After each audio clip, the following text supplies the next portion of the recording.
Hello दोस्तों, आप कैसे हो। मैं आशा करता हूँ कि आप लोग अच्छे होंगे। तो दोस्तों, आज की इस वीडियो में हम देखेंगे एग्जाम्पल नंबर 9 और एग्जाम्पल नंबर 10। आज हम दो एग्जाम्पल इस वीडियो में हल करेंगे। तो एग्जाम्पल नंबर 9 में दे रखा है, देखो कि दो खिलाड़ी राम और श्याम शतरंज का मैच खेलते हैं। यह ज्ञात है कि राम द्वारा मैच जीतने की प्रायिकता कितनी दे रखी है, 4/5। तो श्याम के जीतने की क्या प्रायिकता होगी, यह हमें इसकी क्या ज्ञात करनी है, प्रायिकता ज्ञात करनी है। तो अब हम इस क्वेश्चन को हल करते हैं। तो देखो भाइयों, इसमें दे रखा है कि राम द्वारा मैच जीतने की प्रायिकता कितनी दे रखी है, 4/5। तो इसमें देखो दोस्तों, एक सूत्र लगेगा। वो प्रायिकता का एक सूत्र होता है। देखो, ये होता है PA प्लस PA बार बराबर 1 होता है। PA का मतलब होता है कि घटना A का घटित होना, और PA बार का मतलब होता है घटना A का घटित नहीं होना। इन दोनों का जो योग है वो किसके बराबर होता है, 1 के बराबर होता है। तो देखो भाइयों, अब हम देखो राम द्वारा मैच जीतने की प्रायिकता तो ये हो गई।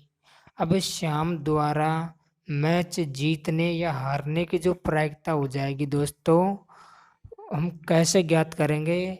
ये जो राम की जो प्रायिकता दे रखी है मैच जीतने की, इसको हम एक में से क्या कर देंगे, घटा देंगे। तो हमारे किसकी प्रायिकता आ जाएगी, श्याम की प्रायिकता आ जाएगी।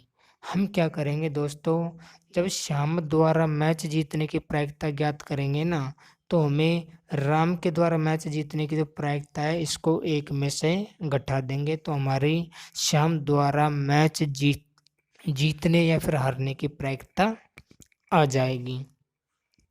तो देखो, एक माइनस एक में से घटा रहे हैं किसकी प्रायिकता, राम द्वारा मैच जीतने की कितनी है, 4/5।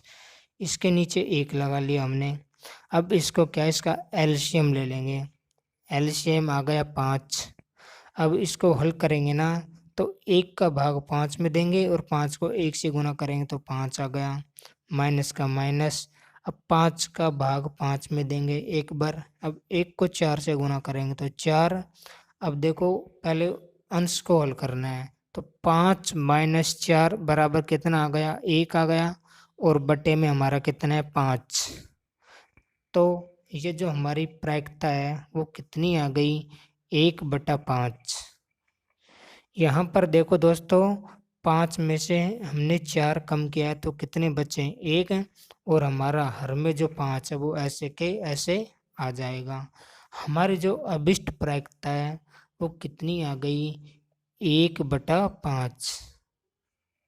दोस्तों, प्रायिकता जो होती है ना, वो कभी भी ऋणात्मक नहीं होती है। वो हमेशा क्या आती है, धनात्मक आती है। और 1 से हमेशा क्या आती है, छोटी आती है भाइयों। अब हम इस प्रश्नावली का एग्जाम्पल नंबर 10 देख लेते हैं। तो एग्जाम्पल नंबर 10 में बताया गया है कि एक सिक्के को 2 बार उछाला जाता है तो कम से कम एक चित आने की प्रायिकता ज्ञात करो। तो देखो, अब हम इसे हल करते हैं। देखो दोस्तों, हम जानते हैं कि जब एक सिक्के को 2 बार उछाला जाता है तो कुल 2 की पावर 2, 2 की पावर 2 ऐसे आया। देखो, यहाँ पर क्या है कि सिक्के को उछालेंगे तो हमेशा कितने परिणाम प्राप्त होंगे, 2। लेकिन सिक्के को यहाँ पर कितनी बार उछाला जा रहा है, 2 बार। तो घात कितनी लगाएंगे, 2 बार। मतलब सिक्के को जितनी बार उछाला जाएगा ना, उतनी उसके क्या लगेगी, घात लगेगी। यहाँ पर सिक्के को 2 बार उछाला गया है, इसलिए यहाँ पर घात कितनी लगी, 2। 2 की घात 2 का मतलब है कि 2 का वर्ग कितना होता है, 2 का वर्ग होता है 4। तो हमारे जो टोटल परिणाम आ गए वो कितने आ गए दोस्तों, 4 आ गए। अब हम ये देख लेते हैं कि ये कौन कौन से परिणाम हैं। इन परिणामों की हम एक क्या बना लेते हैं, प्रतिदर्श समष्टि। तो प्रतिदर्श समष्टि S बराबर, ये हमारा, हम S को क्या बोल सकते हैं, समुच्चय भी बोल सकते हैं। जैसे समुच्चय S है और ये इसके क्या है, एलिमेंट है, अवयव है। इस समुच्चय के ये क्या है, अवयव हैं। और ये जो हमारा कोष्टक है, इस कोष्टक को हम बोलते हैं मझला कोष्टक है। तो हमारी जो प्रतिदर्श समष्टि है वो S बराबर आ गई HH, HT, TH और TT। हमारे जो 4 परिणाम मिले हैं ना हमको, वो इस प्रकार मिले हैं। देखो, पहला परिणाम तो ये है, दूसरा ये रहा, तीसरा ये रहा और चौथा ये रहा। अब देखो, एक बार तो दोनों बार ही HH आ गया, और दूसरी कंडीशन में क्या हुआ कि एक बार तो H आ गया और दूसरी बार T आ गया। अब तीसरी बार देखो क्या हुआ कि पहली बार तो T आ गया और दूसरी बार क्या हुआ, H आ गया। अब हमारी जो चौथी कंडीशन है उसमें दोनों बार ही क्या आ गया, T। तो हमारी जो टोटल स्थितियां हैं वो कितनी है, 4। अब ये प्रायिकता पूछ रहा है, देखो भाइयों, कम से कम एक चित्र। देखो भाइयों, इस चीज़ को ढंग से समझना। कम से कम एक चित्त का मतलब है कि एक चित्त तो होना ही चाहिए, एक से कम नहीं हो सकता, एक से ज़्यादा चाहे कितने भी हो सकते हैं। जैसे मैं आपको एक एग्जांपल दूं कि आपका जो पिताजी है, वो आप क्या है, अपने पिताजी से कहो कि पिताजी मुझे कम से कम 50 रुपये दो। तो इसका मतलब ये है कि आप पिताजी से कह रहे हो कि 50 से एक भी रुपया कम नहीं होना चाहिए। 50 से ज़्यादा चाहे आप कितने भी दे सकते हो, लेकिन मिनिमम 50 तो होना ही चाहिए। तो यहाँ पर भी यही कंडीशन लागू होती है दोस्तों। यहाँ पर देखो कि एक चित्त तो होना ही चाहिए, एक से ज़्यादा चाहे कितने भी हो सकते हैं, लेकिन मिनिमम एक तो होना ही चाहिए। तो कम से कम एक चित चित यानी H आने की जो अनुकूल स्थितियाँ हो गई वो हमारे पास ये हो गई। देखो दोस्तों, ये जो हमारे टोटल परिणाम है, अब इनमें से 3 कंडीशन ऐसी है जो इस नियम का पालन करती है, कम से कम एक चित की। अब देखो दोस्तों, एक तो ये हो गया HH, क्योंकि एक से ज़्यादा हो सकते हैं लेकिन एक से कम नहीं हो सकता। तो इसमें भी एक है तो इसको भी ले लेंगे, इसमें भी एक चित है तो इसको भी ले लेंगे।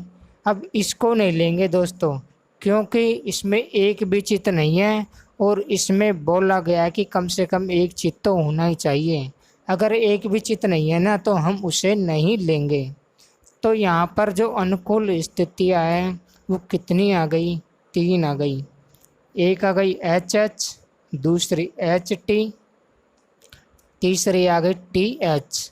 तो अनुकूल स्थितियाँ है वो हमारी कितनी आ गई, 3 आ गई। अब हम प्रायिकता ज्ञात कर लेते हैं। तो प्रायिकता को अंग्रेजी में कहते हैं प्रोबेबिलिटी। प्रोबेबिलिटी मतलब इसको हम प्रदर्शित करते हैं किससे, P से। तो P बराबर आ गया अनुकूल परिणाम बटा कुल परिणाम।